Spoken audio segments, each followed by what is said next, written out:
Hey, what's up, guys? Hardleg Joe here, coming at you with a quick vlog style thing about the ban list, the Forbidden and Limited list for November 9th, 2015. Usually don't make little videos like this, but I had a couple people on Facebook ask me what my thoughts on the list were. I figure I've got enough of a fan base now, instead of just answering them individually. Let's make a little video, a little 5-minute video. Honestly, though, I should say, I mostly play Rogue and Troll decks. If you're unfamiliar with the What a Deck series, that's pretty much my bread and butter. That's how I play in real life too. So I specifically try to make decks that don't get affected by the ban list. To me, the ban list is a force of nature. You can't try to understand it or argue against it. You just have to accept it into your life. It's there. Build around it. So most of this stuff is just like, oh, Towers is gone? Good. I don't have to deal with that shit anymore. Nekroz is hurt?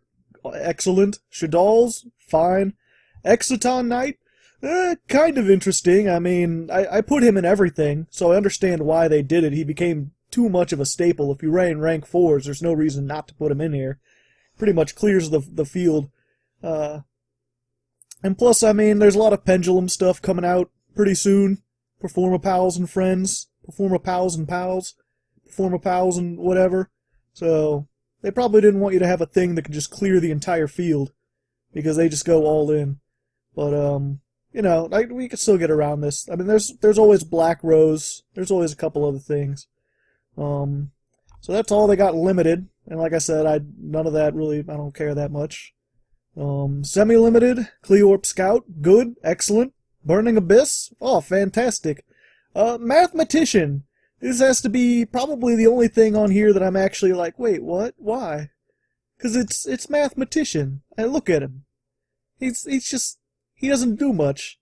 I guess he is kind of like that Laval Chain, except for it's only monsters and only level 4 or lower monsters. So I can kind of see why they would limit him, but it's really kind of sad. He was a pretty good card. Especially like the What a Deck that comes out in 2 days that I recorded like a day ago has 3 Mathematician in it, so that profile is useless. Can't re-record it now though. It's too much work. Don't have enough time. Not enough time in the schedule.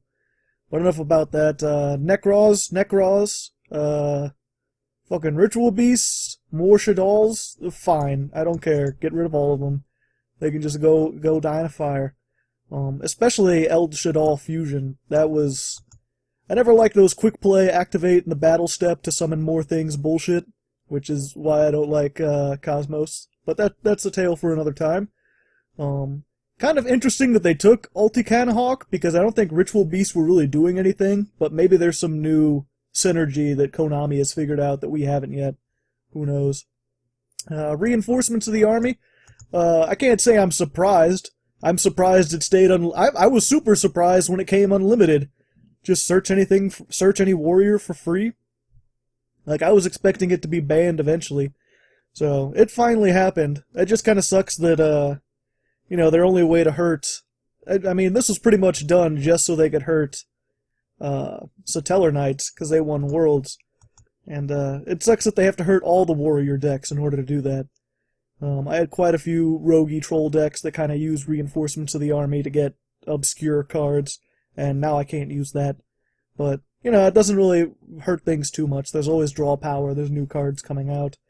And then semi-limited is just more Burning Abyss, which good, whatever, get rid of them. And then for no longer on there's Chaos Sorcerer, which no one was really using that much anyway.